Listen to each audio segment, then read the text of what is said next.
Salut, ici Maps! Alors, si je vous ai parlé de mes 9 pires lectures de l'année 2017, eh bien, je dois vous parler de mes 9 meilleures lectures de l'année 2017. Les lectures ne sont pas en ordre entre elles, donc il n'y a pas vraiment une position 1, une position 9. Ce sont tout simplement 9 lectures que je vous suggère fortement de lire tout de suite. Alors, je commence. Je commence avec un livre que j'ai lu au début de l'année 2017, mais qui m'a gardé un sentiment très intense, très longtemps et encore aujourd'hui.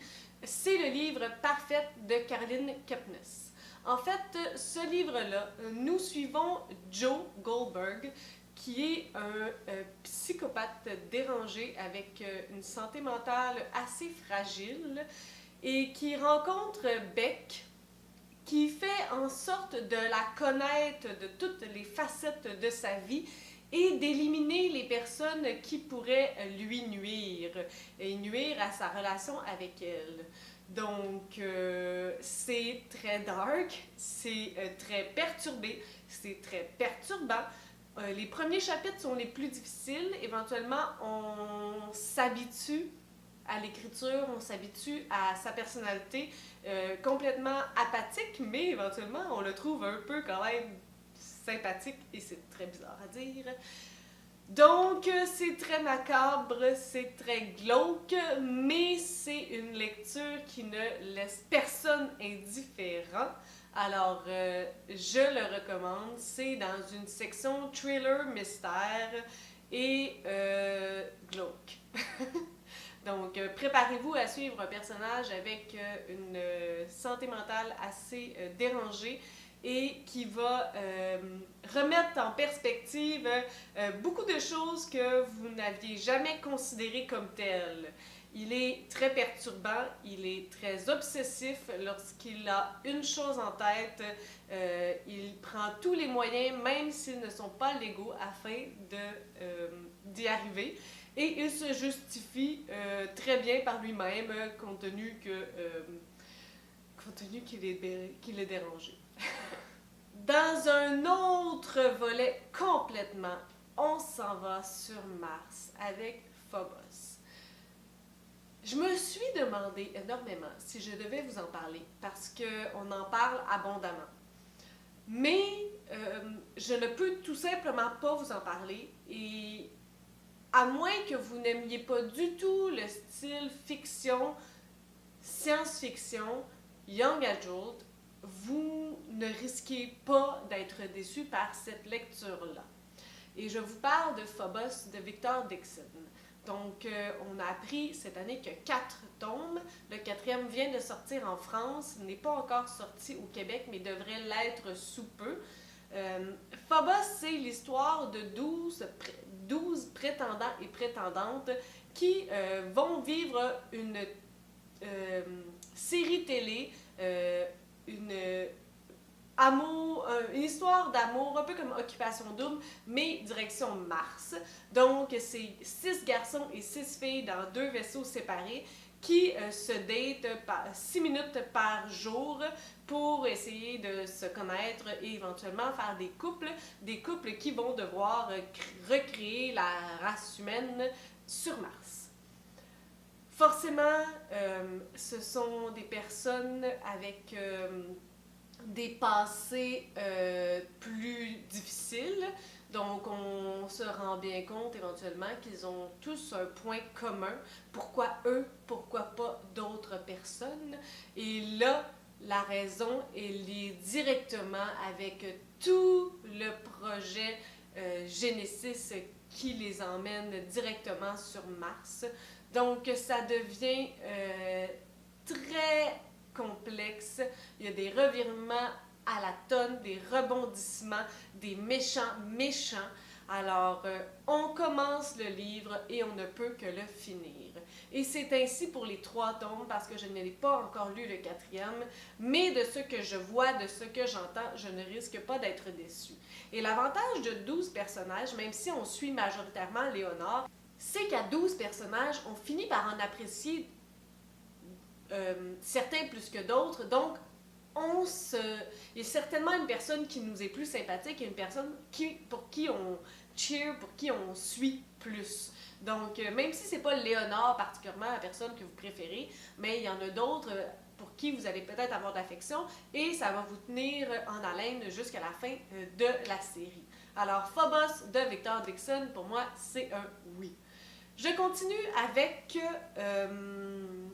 Après toi de Jojo Moyes. Si vous ne savez pas mon histoire, je les ai lus à l'envers, mais j'ai commencé en fait avec Après toi, qui est le deuxième tome de Avant toi et Après toi. Après toi, c'est vraiment pas dans la même lignée que le livre Avant toi. Parce que après toi, il y a Lou qui se reprend en main et avec sa personnalité, avec pas beaucoup de leadership, là, elle ose et elle ose aller plus loin et essayer de diverses choses et elle se reprend un peu en main en même temps de prendre quelqu'un d'autre avec elle. Alors, c'est très intéressant. J'ai trouvé que c'était plus spirituel et que ça remettait différentes choses en perspective de se dire, d'y aller à fond, même lorsqu'on ne veut pas, même lorsqu'on a peur. Donc, j'ai vraiment beaucoup aimé Après toi. C'est pas le son de cloche de la majorité des personnes. C'est certain que lorsqu'on les lit en ordre, ben c'est pas la même perspective que l'on a, parce que dans le premier tome, c'est vraiment l'histoire d'amour entre Lou et Will. Malheureusement, ce n'est pas le cas, heureusement, ce n'est pas le cas dans le deuxième tome, mais ce qui fait en sorte que c'est vraiment deux directions diamétralement opposées. Alors, pour moi, personnellement, j'avais vraiment apprécié Après toi.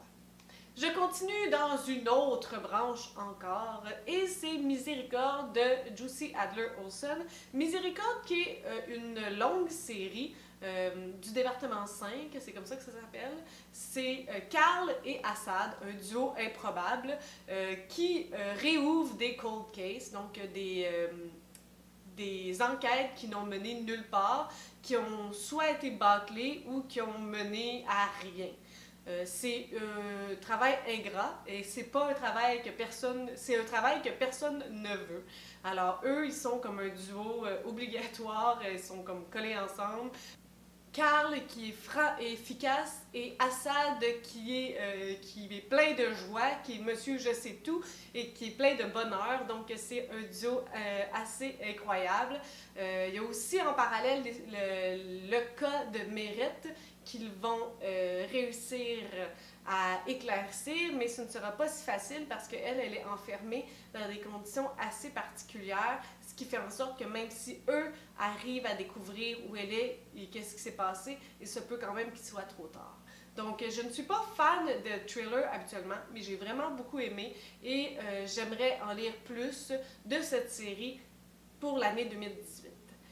Je continue avec une lecture très récente de Delphine de Vigan, No et moi. No et moi, c'est une histoire d'amitié entre Lou, qui est une jeune élève surdouée avec un haut potentiel, très intelligente, et No, qui est une itinérante qui vit dans la rue, donc pas de domicile fixe. Donc, No est quelqu'un qui n'a pas beaucoup confiance en la vie et en les gens parce qu'elle est très désabusée. Elle s'est fait laisser tomber à plusieurs reprises. Donc, le fait que Lou essaye d'avoir une amitié et de récupérer No de la rue, c'est tout à son honneur, mais c'est quasiment utopique. No a besoin d'une aide supplémentaire. Et ce n'est pas ce qu'elle veut et ce n'est pas ce qu'elle veut qu'on lui impose. Donc ça devient comme un peu un cercle vicieux. C'est difficile aussi d'avoir un emploi lorsque tu n'as pas beaucoup d'éducation, lorsque tu sors de la rue. Donc c'est un livre vraiment poignant qui fait mal, qui nous fait réfléchir sur notre société d'aujourd'hui et sur l'impact qu'on peut ou qu'on ne peut pas avoir ou qu'on aimerait avoir. Ça m'a énormément fait réfléchir. J'aimerais qu'on ait des solutions facilement, mais malheureusement, cela ne semble pas si simple. Dans une autre branche encore, en fait une branche d'injustice, c'est certain, on continue avec Une vie de Simone Veil. pense que c'est comme ça. Et Simone Veil est décédée cet été, au mois de juillet, si je ne me trompe pas. Elle a vécu l'Holocauste. Elle en est ressortie sauve, mais pas indemne. Elle a un discours assez frappant parce qu'elle disait que le jugement des gens envers eux était énorme, était impitoyable.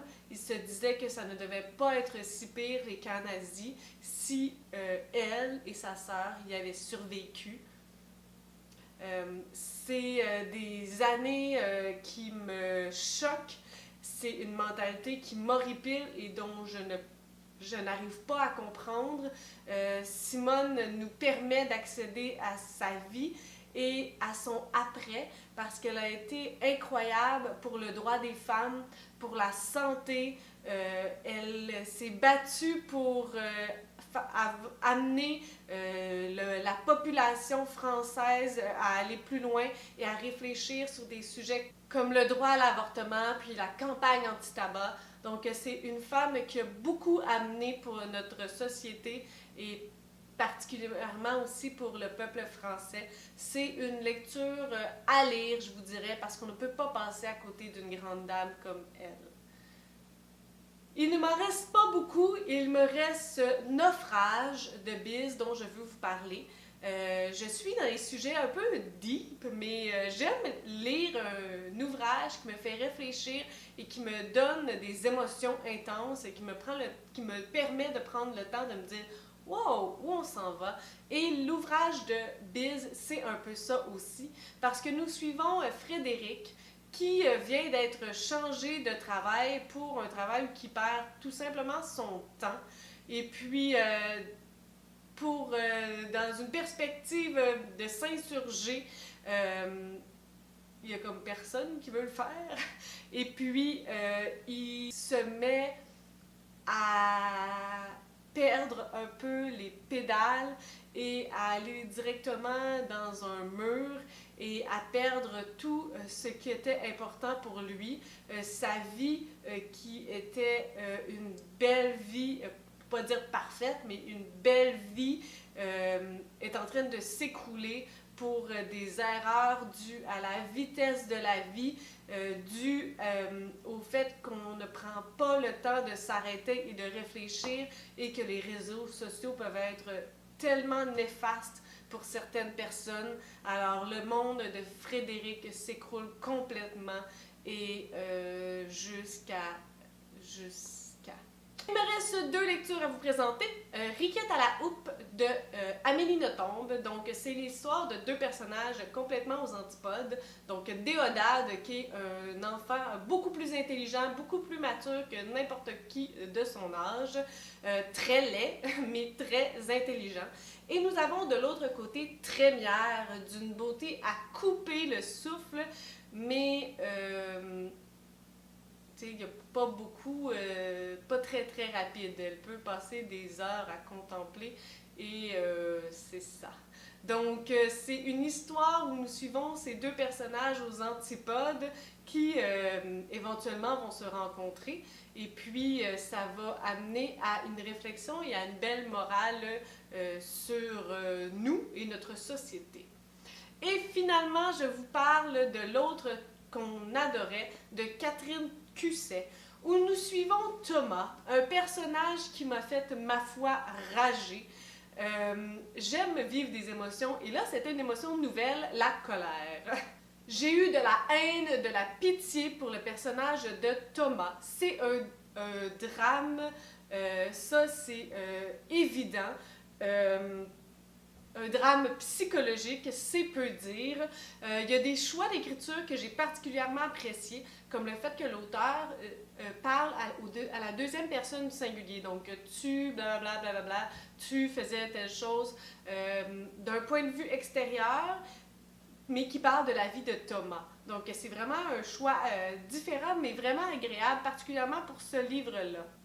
Thomas, c'est une succession de mauvais choix et une santé mentale fragile. C'est un personnage égocentrique qui est dans un mal-être, dans un mal de vivre.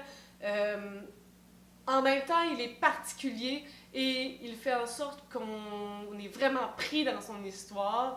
Et le fait que ça soit comme une amie qui nous le raconte, ça ajoute un petit quelque chose de plus. Si vous voulez lire des émotions, je vous le conseille immédiatement parce que on ne sort pas de là indemne. Alors, voici mes 9 lectures, les meilleures lectures de 2017.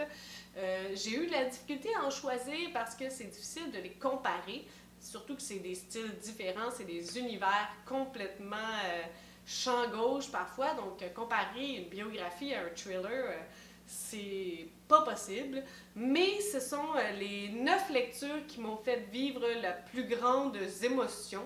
Alors, les voici. Si vous les avez lues, si vous voulez les lire, n'hésitez pas à me l'écrire. Et sur ce, je vous souhaite une bonne année parce que c'est très bientôt et des bonnes lectures en 2018.